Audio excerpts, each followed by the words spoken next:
America have been unbreakable in the face of the tyrant. The motion advises that we are joined in the basic human longings for freedom, justice, and for dignity.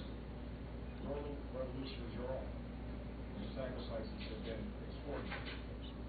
Now, the Libya that you deserve is within your reach.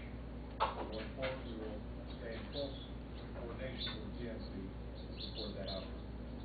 Though there will be huge challenges ahead, the extraordinary events in Libya remind us that fear can give way to hope, and that the power of people striving for freedom can bring about a brighter day.